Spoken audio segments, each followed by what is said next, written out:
Hello, you little gentle jackrabbits, procreating by the baker's dozen. You freaking weirdos. How are you doing? We haven't spoke since last week. I'm just back in the States, back in the Western world, trying to stay calibrated. I fucked up last night. Went to that movie, A Star is Born, with the beautiful Bradley Cooper and Lady Jaja. Dave Chappelle made an appearance. I'm not going to lie, man, that movie fucked me up. I thought, everyone told me it was incredible. Don't get me wrong, it was incredible. But when you're coming back from a 2-week ayahuasca journey, I got made into a bitch with the quickness. I'm not going to lie. This isn't a spoiler alert. Go see it, but bring some tissues. It's all I got to say about that. This episode was incredible. I'm not going to lie. I wasn't even supposed to be on the second leg of this journey. I was asked like a week out prior to going down to Costa Rica to Soltara to stay an extra week and do a little documentation with Dorian Yates. And I did. And I didn't just come out of that week with extra experiences with the medicine. I came out with a new friend. Dorian is my brother now. He's stuck with me for life. This dude is a leader. I look up to him. There were these instances during ceremony with Dorian where he would make these lion sounds, these big cat sounds. And they weren't just of a man who used to be a behemoth. They weren't coming from the ego. They were coming from a primal place deep within his soul. And when you hear it live, it like fires you up. And my second week that I wasn't even supposed to be on was probably one of the most important weeks of my life. I've been on this physical journey for a while now, getting myself in a healthy state, mentally and physically. Most recently, physically. Been busting my ass, burning calories on the daily, putting in that work, getting healthy sweats on. And to be there with Mr. Olympia and to be sharing the medicine space with him, and then countless conversations and post-ceremony watermelon and jokes and farts and tears go down the list. It really lit a fire up under me, and it led to an incredible week. And it was very physical for me. It was a physical calibration. Typically, when I go on an ayahuasca retreat, I call it a spiritual calibration. But this one was a real physical recalibration for me. And I've said this before, I have never prepared physically for an ayahuasca retreat. But this last go around, I did. I was in the gym every single day, pumping my heart, making sure it's ready to roll. And oh boy, it was. And I was able to leave Soltara with some positive momentum physically, not just spiritually. For those that don't know what Soltara is, it's an ayahuasca retreat center based in Costa Rica.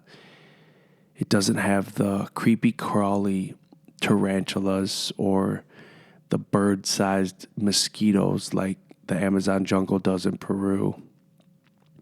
It's very comfortable. It's very, you could call it bougie because you have warm showers, you have delightful, phenomenal food prepared by Jesse and Natalie, and their shamans are they're Peruvian shamans, Shipibo tradition. They are top notch, and after every ceremony, Something forces you to get up and just go give Marina and Teo a hug because they work magic. Soltara, I am very impressed with their setup down there. They are growing, and it's only going to get better. For all information, make sure you go check out Soltara Retreat Center online, everywhere. Dan Cleland is the owner. He's a character. He's the shit. He's from Ontario, Canada. And they're constantly improving their premises. They're always putting up new stuff. Like, they're a new retreat center. And you can tell when you go there because everything is new. It's not worn out, worn down, weathered. Everything is new. They've got this sweet star deck where you get out of ceremony and you go straight to it. It's right by the pool. And you just look up and so many stars, you can't even pick out the Big Dipper because there's so many. That's the benefits of being closer to the equator. Limited light pollution. You're right on the ocean. You hear the waves crashing during ceremony. It's fucking incredible. I do not say that lightly. And this episode is also presented by our friends at Cameo at the Castle. Cameo is my friend Zach Oley's new delightful restaurant. We are going to be doing a lot of recording there and kicking off a new show that we will not officially announce yet. It will be launched in January. I am so excited for that, so make sure you pay attention to the Stationary Astronauts on Instagram as well as Facebook and our Twitter. That one would be Stationary Astro. I couldn't get Astro Station. A Middle Eastern dude yoinked it, and he hasn't sent out a tweet since 2014. I feel robbed. You guys, Dorian Yates is a legend. He is Mr. Olympia throughout the 90s. This man is more than just muscle. Our first day with him, since we stayed a second week, me and a couple of my roommates, Roman and Mitch, Dorian and his beautiful wife, Gal, took us on a hike. This wasn't just any hike. This was a hike presented by a serial killer. Dorian was trying to kill us. We left the premises, which we weren't supposed to do apparently, and we go to a hike to the tower. Now, that tower wasn't close. Oh wait, it doesn't stop there. Dorian wants to keep going. Gal, his wife, is like, you guys, honey, this is going to lead to a dead end. We should probably turn around. It's not going to bring us back around to the main road to get us home. And Dorian didn't give a fuck. He kept going. And going. And going. And pride led him to that dead end Gal knew was coming. And it was even further. It was double the distance away from camp. So eventually, reality kicks in for him, and he's like, okay, guys, let's turn around. Mind you, this is our first day with this psychopath, okay? Our first day. And I'm cruising. I'm like, whatever. I'm sweating bullets, but it doesn't matter. I'm with Mr. Olympia and his buff-ass wife. I've got to keep trucking. So I do. So does Roman. But poor Mitch. Poor Mitch is a Western Canadian north of Vancouver, basically a hillbilly, always wearing Metallica shirts with trucker hats. Mitch wasn't having it. And mind you, we brought 2 water bottles between the 5 of us, okay? And one of the water bottles wasn't even plump full, okay? The water was gone by the time we got back to the tower the second time. It doesn't stop there. We got a long way to go. We brought a guide dog with us, one from camp. That fucking thing disappears. Goes sniffing tail elsewhere. We keep cruising back, and when you're in the hills of Costa Rica, the hills are steep, okay? And they get washed out by mudslides, okay? These are not the most smooth surfaces, okay? So we keep cruising, and it's like I don't even know if I'm going uphill or downhill anymore. My adrenaline is pumping. I've already lost 18 pounds in water weight. And, of course, our water bottles are bone dry.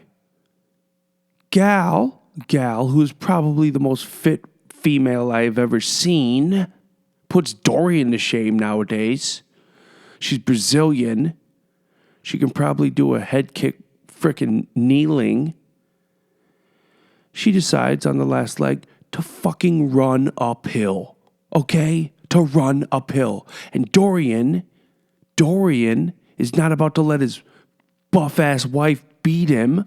So he starts running. And since we have to follow the leader, that means we have to start running.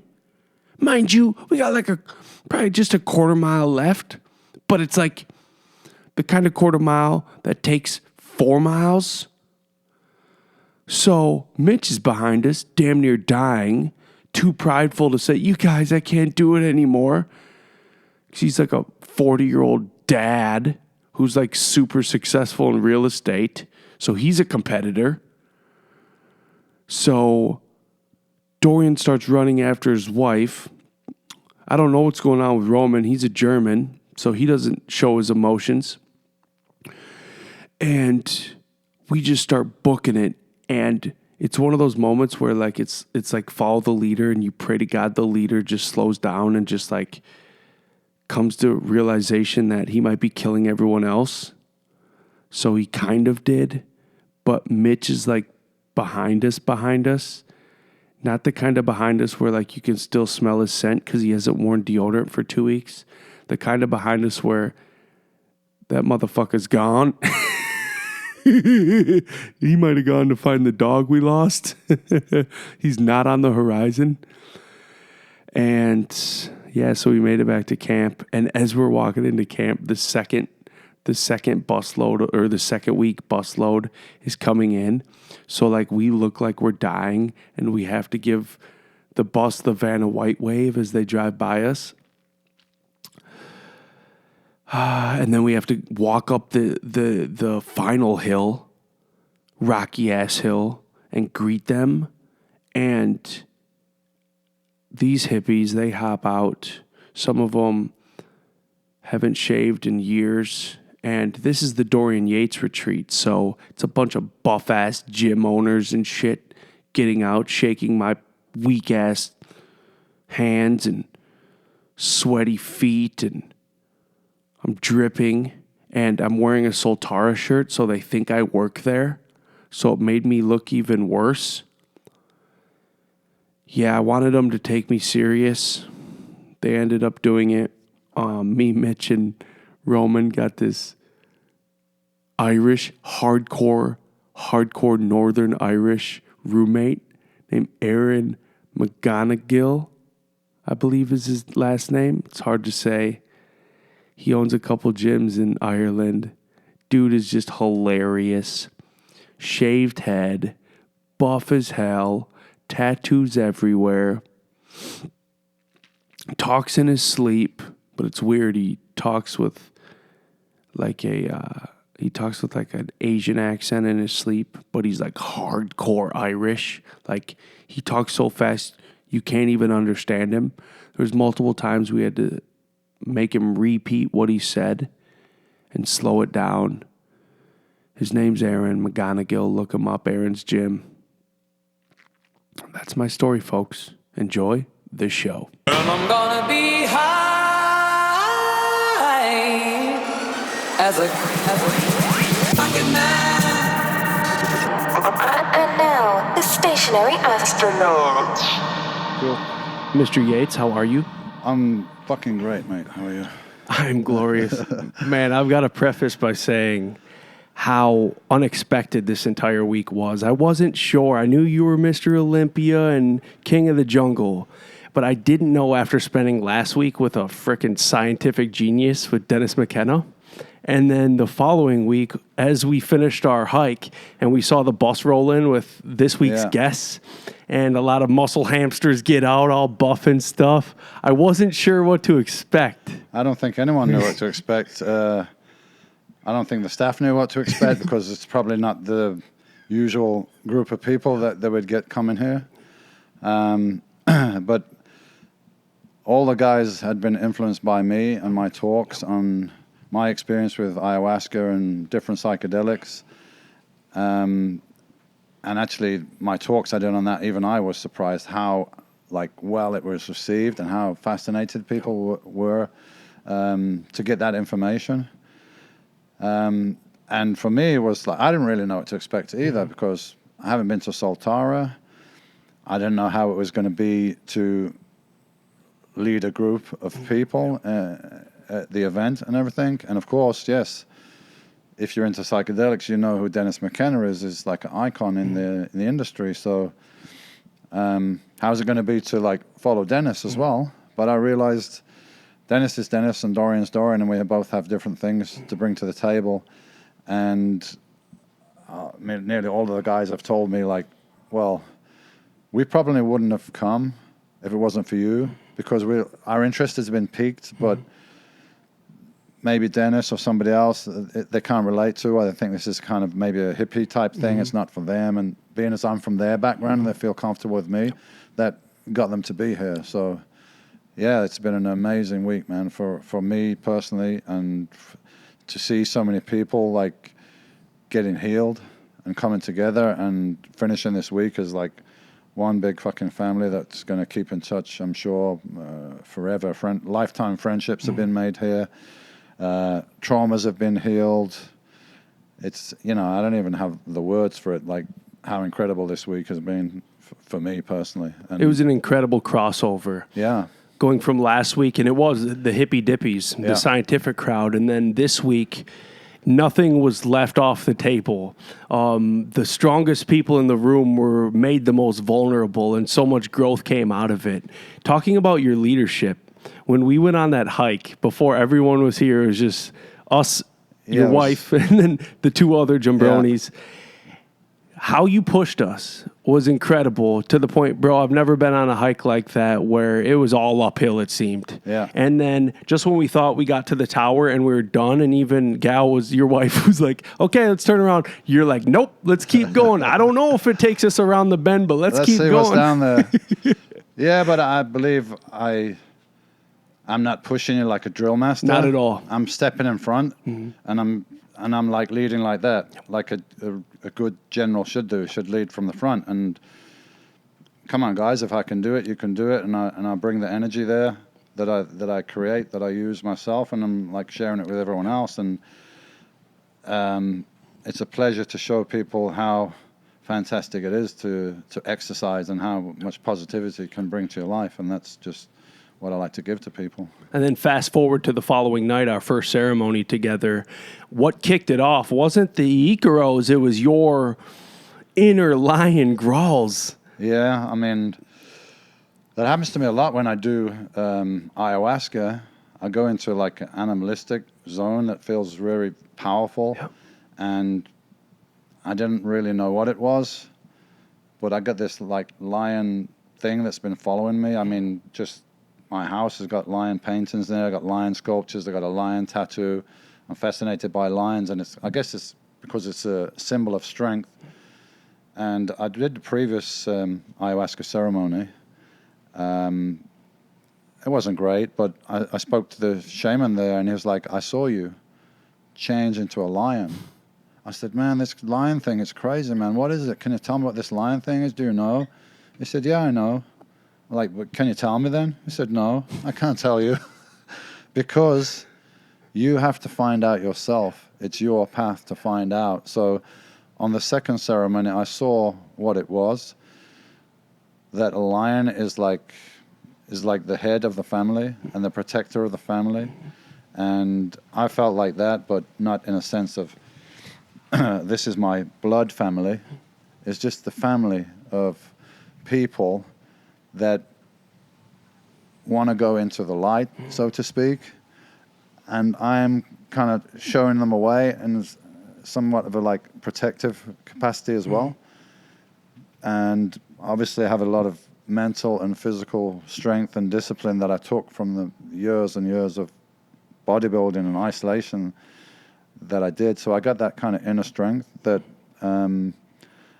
I feel is my role now to try to help people in their journey. So that question was answered for me on the second night. It became very clear who the lion was, what it was for me anyway. To put it into context, it wasn't just someone going raw. It came from a primal place inside your soul. It's like guttural. Like, I don't even know. If you asked me to make the noise now, I couldn't do it. Absolutely. I'm in the ceremony, and it's deep. It comes from deep in my core, and it's like an energy that's coming up my spine, and it's coming from the earth, and it's flowing through me, and it feels like some ancient, deep, fucking primeval energy, and it's took me quite a few ceremonies to like find out what that is, and now I know what it is. That's not like so much of a question now when I go into ceremonies. There's other things I'm dealing with. Is it like an internal rage, or would it be classified as something greater than that? It's not a rage, because rage is just random aggressiveness. Yeah, it's like a strength, and it's like a protection. There's a protection for myself, and it's a protection for the group and everyone's around me. And I've faced a lot in my life, and I've faced a lot in psychedelic experiences where I almost feel like I'm immune now to anything dark or anything negative, because it has almost zero effect on me. It can't touch me. It just bounces off me, and I just laugh at it, really, and it goes away. So, and it was nothing as a coincidence that's happened this week. Everything's been in sync, and the fact that I was sitting between two women that were potentially very vulnerable, I think that was no mistake, that I was actually in their physical, I was by them, and I felt quite protective about them, but not that I was focusing on that, but I knew that was going on as well. I was there to kind of support them as well as myself. What kicked off your plant medicine journey? Did you have the calling from mother, or was it you were trying mushrooms and MDMA prior, or what kicked it off? Well, I mean, always a big lover of cannabis and believer in cannabis as a plant being a positive thing. So that's where it probably started. I lived in Amsterdam for a little while. I used to have some spare time there and do a lot of reading before anything much was on the internet. And I came across DMT, the spirit molecule book. I read that. I heard about this stuff called ayahuasca. And I tried mushrooms and acid and stuff like that, but it was more like a curious and / entertainment type approach, like most people do. So I had that background. And then when I met Gal in 2008, we went to the Amazon in Brazil. And we were out there in the Amazon with some guys, and one of the guys was a native Indian from that area. And I was like, I don't know where it came from, but I was like, hey man, like, what about that ayahuasca drink stuff that's supposed to like show you a spirit animal and you fly through the forest and all this stuff that I've heard about? Like, can you get any of that? And he's like, sure, I can get it at a price. Like, pretty much can get anything at a price. So he brought me 2 bottles of this brown, shitty smelling stuff, and he told me, like, you're going to probably throw up, you might just shit yourself and everything like that. But I had no instruction beforehand, or no care or anything like that, and I was still pretty much in a party phase. So the night before that, I was drinking, was doing some lines of coke, having a party, and then we went out on the boat, and nobody told me that was not a good idea. So I had no care, no instruction. You weren't just doing coke; you were doing some of the purest coke on the planet with the semen. Yeah, I mean, this was from the jungle, man. So it was just, I guess. Did you have to dry it out with a lamp? Yeah, I had to put it in the room, dry it out with a lamp. It was like yellow, so it was pure as you can get, I guess. But that's where I was at the time. I did this career of total dedication, and then I had a few years of like, I need to let the wild party fucking woman chasing Dorian out of the cage because he'd been locked up there, and let him loose. So I was still kind of in that phase when I met Gal. Not all the time, but if it was a party, then that's parties. So that's just where I was at the time. And I took this ayahuasca drink on a beach. Well, at least I think it was ayahuasca, I guess. I don't really know. But it just made me violently sick. And it's funny because before I did it, I said to Gal, hey, Gal, I'm going to do this stuff, and I'm going to puke and I might shit myself and it's going to be, it's not going to be very attractive. So if you still like me after that, then maybe we got something, And she was just an angel looking after me, wiping the sweat off and, just me and her on the beach, and she was like mothering me. And I was so disappointed that I didn't get this great revelations or visions or anything. Just everything was blurry and I was so sick. And I guess after that I just dismissed it. And it was only later on, that I remember I had a repetitive message in my brain during this experience. And it was, stop poisoning yourself. Yeah, but which kind of spirit animal am I? Where's the visions? No. Stop poisoning yourself. And that was just repeating to me all night. But I guess it still didn't get through to me because... so that was my first experience with ayahuasca. And then sometime later, a friend of mine from California, that's, it's in the cannabis business and has knows a lot of people in the community and psychedelic community. And he got this DMT stuff, right? And I'd read about this, so let's try that. And we smoked the DMT through the bong, and man, it was like propelled out of this reality into some other space. And right then I knew that what we perceive through our senses, well, I guess I knew anyway, but now it was confirmed beyond doubt that there's way more out there. And DMT showed me that. And then after that, I told everybody, fuck that ayahuasca shit, man. This DMT is the thing. And that's what I thought until I did a proper ceremony with a proper shaman. And then I saw that ayahuasca, DMT is entertaining and it'll rock your reality and, things are not the same afterwards.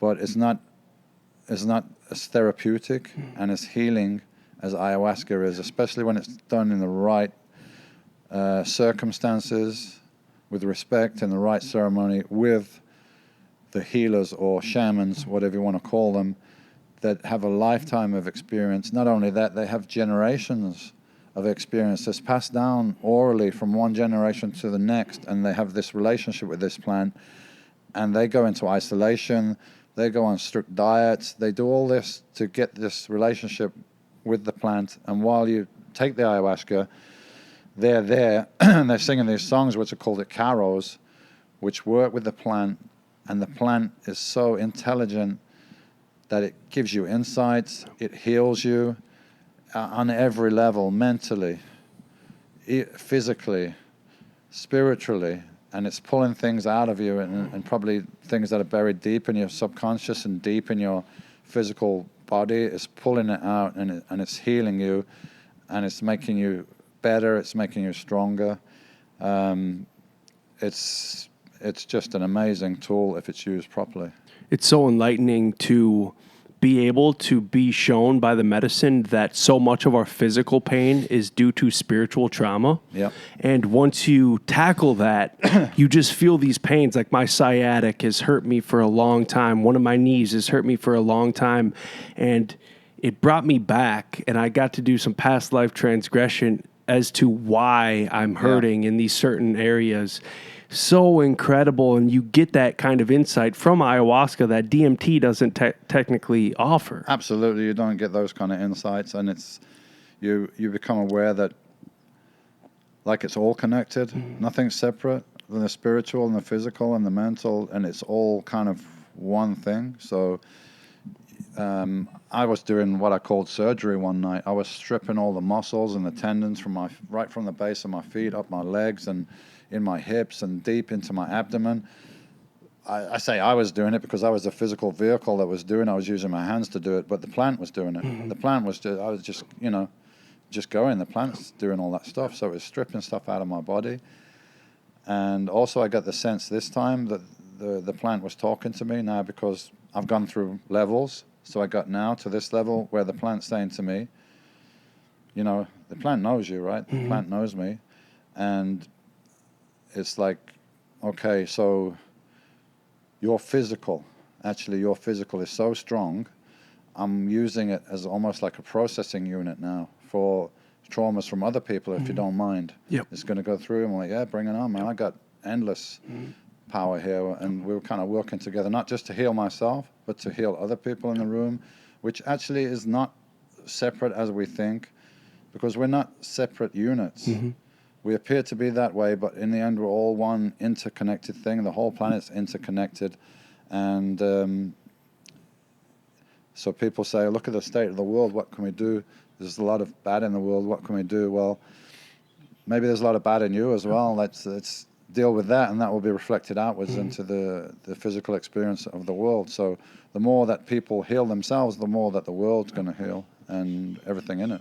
That's one of the coolest things. You and I have drank around the same amount of times, and I always, now that I've kind of leveled up, like you said, I keep being shown, Nick, we're going to use your heart as a generator tonight, and you, because of your strength, we are going to use you and Dorian and some of the healers as a generator to heal the rest of the room who haven't quite leveled up like that before. Exactly, because a lot of people here, I think of the group that came, apart from yourself and a couple of guys that was here the previous week, the group that came in specifically for the Dorian Yates camp, there was only one person there that had any experience with ayahuasca.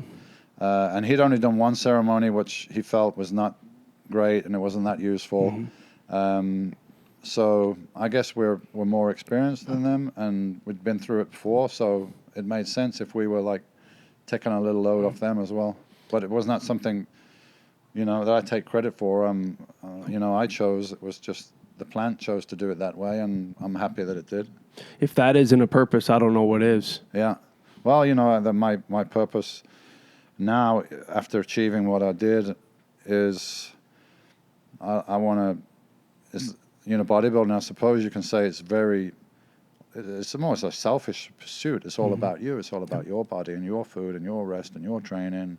It's a very individual endeavor. So now I'm trying to help the collective, if you like. That's where I think I'm at now. So ayahuasca is something that's been put in my path that I'm working with to do that, and it's healing me at the same time as well. So it's pretty intense knowing that it's life before ayahuasca and life after ayahuasca, and there is no in between. Well, once you've been through this experience, then your whole perspective on life is going to change. That's you can't go back anymore.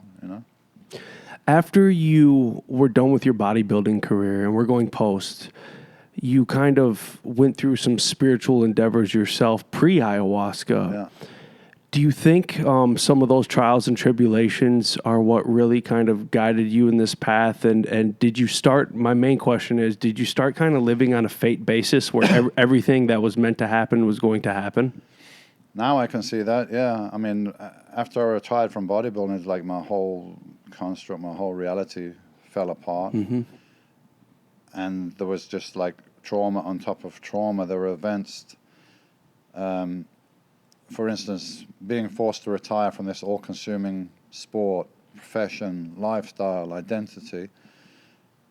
With the injury, there was a sudden stop to that. So I didn't know who I was, and then there's the hormones that you're using for sport. I just stopped using that with cold turkey, which is not a good idea, but I'm kind of extreme, so that's what I did. So that was affecting my mental health and giving me depression. My relationship with my ex-wife was, in fact, it probably was on a decline for some time, but I didn't face up to it because my head was still in the sport. So when it came out, I had that to deal with as well. And then somebody very close to me died in some unusual circumstances, which was very traumatic. So any of these events could trip somebody into depression and trauma. So they all came at the same time, like, okay, Yates, you're going to get all of these at the same time. So I think that a lot of people that go on a spiritual path, they have this life crisis, if you like, that makes them question everything. And it's really, really fucking hard. But it's for a reason.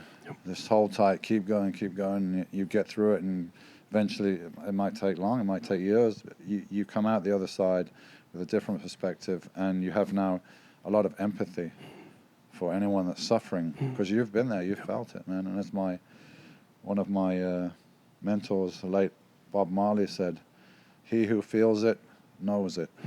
So don't tell me about something, man, if you haven't felt it, you haven't done there, you haven't been there. You have to have done that first. So then now you can look at somebody else and you can be empathetic to their pain and their suffering, and you have to have that, I think, to be able to help people.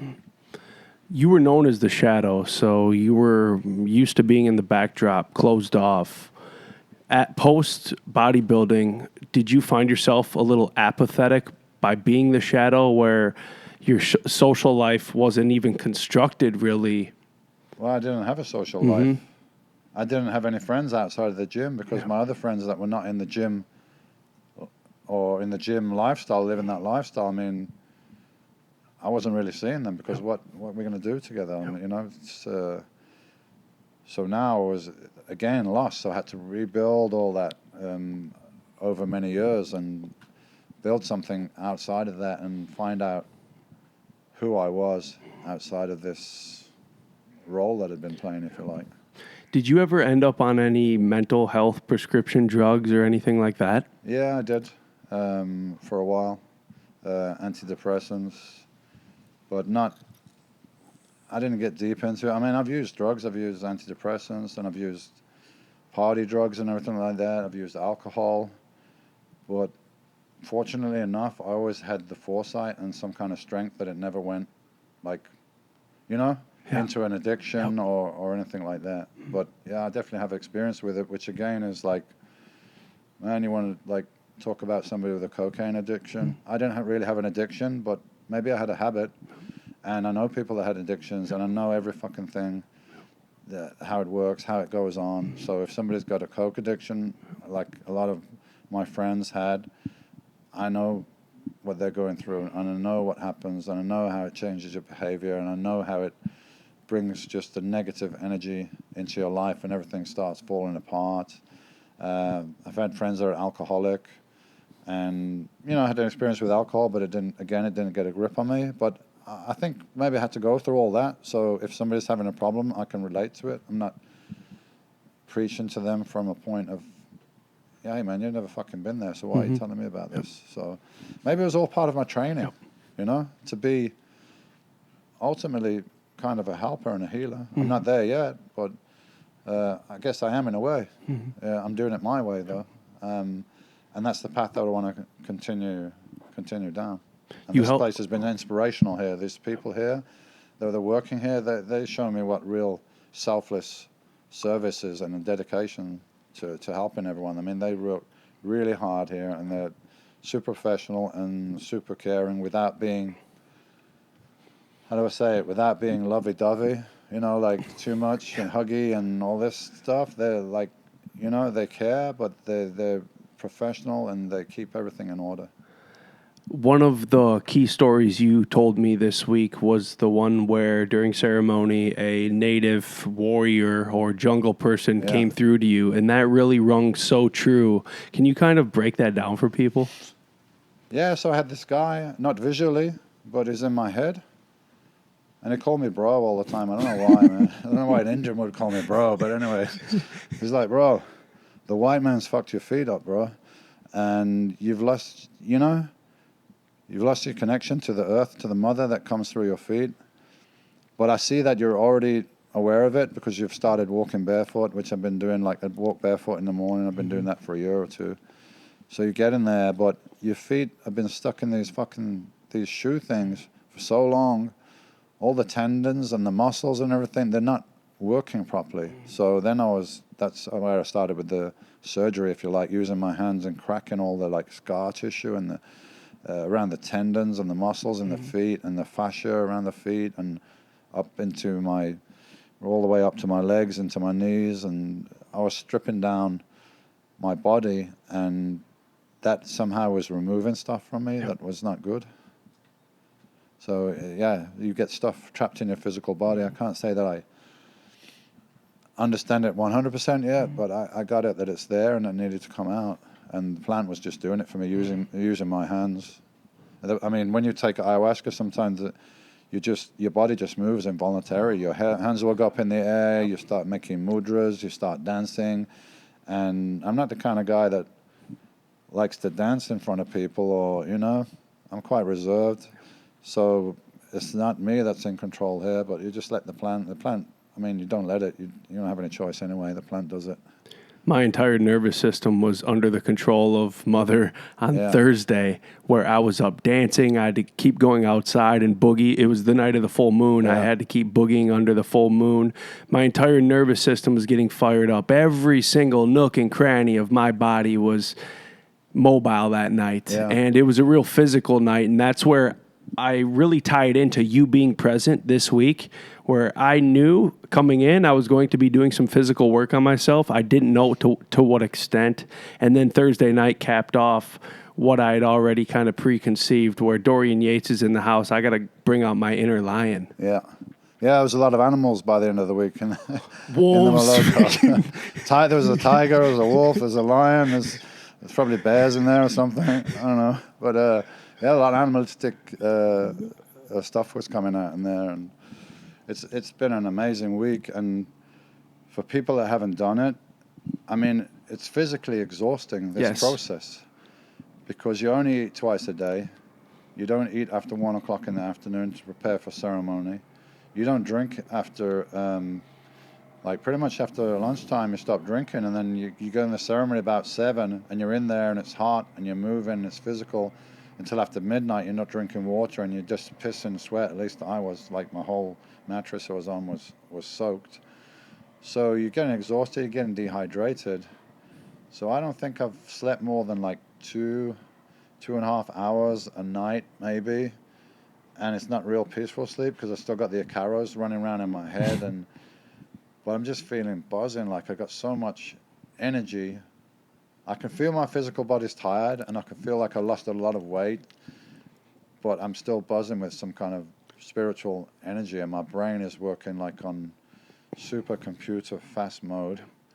And as I've been saying to you, there's been like a lot of synchronicities going on this week that's been crazy as well. So it's an amazing experience. What the hell was that drink you gave me this morning?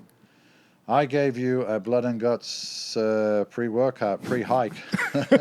And I told you, man, you're like, man, I'm buzzed in and I can't feel my face. And then you smacked the shit out of me. It's like, feel this? You feel this? Smack. Check that off my bucket list. I got slapped by Mr. Olympia. Just to check you can feel still. You're all right. You felt it.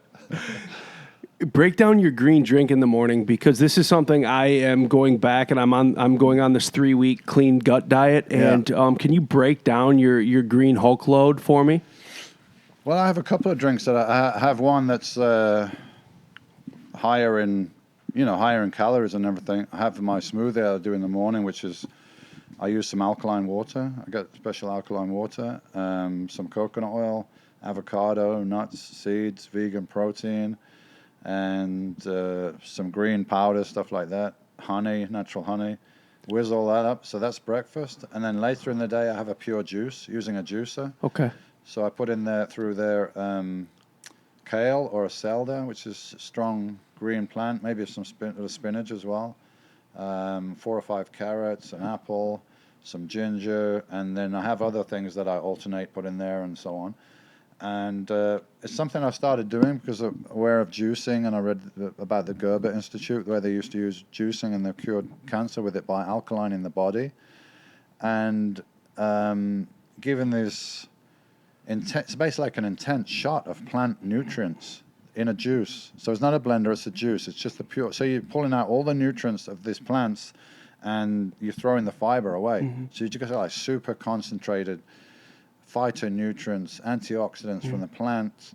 And the plants have an energy, an electrical energy, which is in harmony with the electrical energy of the human electromagnetic system, if you like. So it's just charging you up, man. It's like life force. And plant foods and food itself can be a medicine, or it can be a poison, depending on which kind of food you're eating. So if it's got life force, if it's alive, if it's a plant, it'll give you this life force or electro energy, if you like. If it's dead, like a piece of meat, or I've seen a picture of a McDonald's quarter pounder and fries that's sitting on a shelf, and it's 2 years old, and it's pristine. Yeah. It's perfect. There's no mold on there. There's no insects will go fucking near it, because there's nothing in there. It's dead. It's just dead food. So it's a miracle that some people survive as long as they do, or as healthy as they do eating this shit, this kind of a diet. So if you want to look after your health, I'm not saying you necessarily have to give up, like you don't have to be a vegan or a vegetarian or give up eating like maybe fish and chicken and eggs and things like that, because I eat a little bit, but I'm primarily leaning towards plant foods. So I eat a lot of brown rice or wild rice with lentils or beans and chickpeas and, vegetables and fruits and nuts and seeds. I try to base my diet around that now, and I lost a lot of weight, lost a lot of muscle mass because I'm not training for that now. Anyway, everything I do now is really geared to physical, mental, and spiritual health, like trying to optimize everything. Did you ever have to walk through a doorway sideways? Well, I'll tell you a story. When I got injured in England, I tore my tricep tendon, and we couldn't find out the extent of the injury because they didn't have something that was just called an open MRI. Yeah. They had an MRI which is like a tunnel, and there's no way that my shoulders would fit through the tunnel, so I couldn't get an MRI in the UK. Back in the mid-90s, I had to fly to New York to get a special MRI just to get my, to get in the machine and get the MRI done. So I don't know about doors, probably walked through sideways through a lot of doors, man, but the MRI machine, I couldn't get in there anyhow, This is my favorite question, and I need you to answer it hot on the air. At what year did you have to start answering the phone on the opposite side of your head? Man, I'll tell you, if I was pumped up, I couldn't fucking put the phone on my ear. I think I used to just put it there and rest it like that, lean it on one side. I always had a problem after training trying to, like, wash my face because it's, like, really hard to get my hands up to the face, Anyway, so bodybuilding is bodybuilding.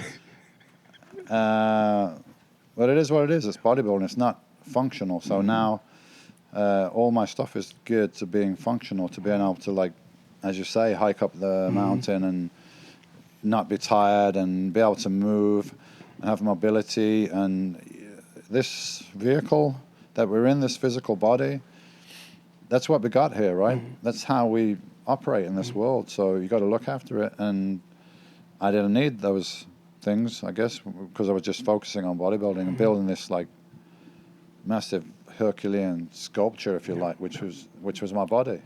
Now my body is a vehicle which I want to experience things with, and I want to be active and be in kind of the best kind of health to have the best quality of life that I can have for myself. And again, if I'm sick, I can't help anybody else either. So it's for me, it's for everything. Do you do any type of coaching nowadays? I do some coaching. Yeah, I do a limited amount of personal training, and I do appearances and talks and stuff like that. And I guess that's evolving as people become aware that I'm knowledgeable on other subjects. And that's extending into my nutrition line, which is DY Nutrition. We've got the Shadow line, which is the black and gold label for bodybuilding, for athletes, for sports people. And we're developing a more holistic line. It's not out yet, but we're in the process now of developing that, which is more like holistic wellness, antioxidants, and a vegan protein and different stuff like that. So that's more like the kind of stuff I use more now rather than the bodybuilding stuff, because that's not really what I'm doing. But whether you want to optimize your bodybuilding and your bodybuilding process, then I'm an expert on that, man. On the nutrition, on the training, on the psychology, on everything to do with that. I'm an expert. I'm a pretty modest guy, but I'm a fucking expert. I know that better than anybody. But I also know the other side now, and I'm constantly re-studying that now. I read about that. I read history and spirituality and stuff. I love reading, but I'm reading all the time about the latest research and the latest news on natural health as well. So I got a lot of knowledge in that area, and that's just increasing all the time because I'm, member of a lot of newsletters and all this stuff. So I get the information coming in all the time. And with the juicing, through my whole career, I always had a problem getting any color, getting any tan for the competition because I'm just a white boy, right? Real white boy. And I go out in the sun and I would just get red. And afterwards, I'll go back to being white. Yep. And Gal had to protect me like a mother if we're out in the sun because she's got to put this sun. I can put it on the back, otherwise it's just burn, man. And I couldn't fucking sleep at night because I'm burnt, and it's not a good thing. And then I started juicing, and coincidentally, I noticed that I started getting a bit of color, and I was going out in the sun, and I wasn't burning. And I say, what? Fuck this then. I'm going to go out in the sun. I'm going to use no sunscreen, which is full of fucking toxic chemicals anyway. It's not a good idea to put on your skin, which is super absorbent, and take those chemicals into yourself. And I stopped wearing sunscreen, and I don't wear sunscreen anymore. And I can go in the sun, I can get color, and I don't burn because my body's full of protective antioxidants that just mopping up any of that inflammation that comes from the heat of the sun. And conservatively, I estimate that my eyesight has got 30% better since I started doing that. So here's proof in my own little lab, which is my body, that plant nutrients have this. I mean, this is powerful stuff, man. Now, before I let you go, because we have to get to a group, what's one of the most motivational things you can tell our listeners? Because you are Mr. Olympia, and I've never done this before, but I feel it's only right that you kind of send us off with a bang in the motivational department. Well, I don't know if it's motivational. Maybe it is. Maybe it's inspirational. I like to tell people, I like to show people that I've been through a lot of shit, man. I've been through a lot of shit, and sometimes I'm down on my knees. Sometimes I'm down on my knees, but I get up. Yeah, just get up. Just keep going, because it's never rains all the time. It's never sunny all the time. This is life, yeah? It's a little ride with the little roller coasters, yeah? And we're on that ride. And when you are down on your knees, and when that roller coaster is going down the tracks, you're not alone, man. You're not alone. And that's I wanted to get across to this group. So I shared some things with the group that I've been through, so they can think, well, because it's very common, and it happens to me sometimes, that's how I know. It's very common that if you're in a kind of depression or a lot of shit's happening that you don't want to happen, you go into this like mode of thinking it's only you, and you're on your own, and everyone else is like okay. It's not like that, man. We're all going through all this stuff, and the more that we can tell each other about it, the more helpful it's going to be.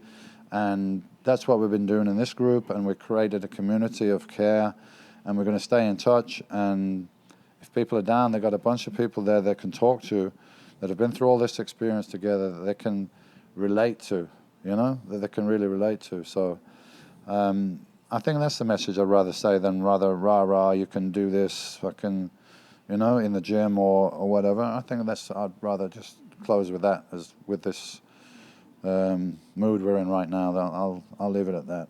Well, you stay true to your word. That is empathy right there. Yeah. My whole thing is, since early on, is like I want to be true to myself.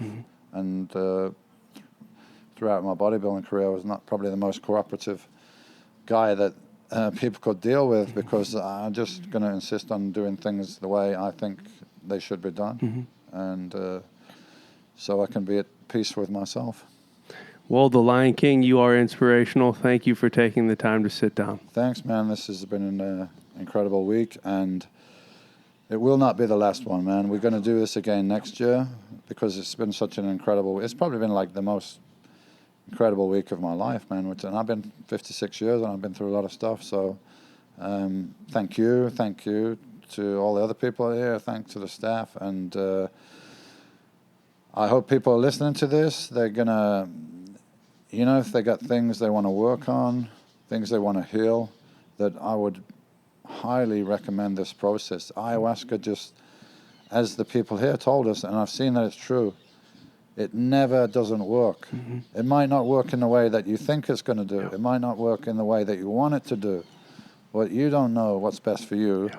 The plant fucking knows, like, it's got an intelligence that's way beyond anything we can understand. So you just got to come here and put yourself in the hands, and you will heal, you will get insights, you will get guidance, and you will get better. Leave all expectations at the door. Absolutely. That's All the right, way brother. it works, man. Love you, man. Cool. Thanks. Love you. Nice, man. We're flowing.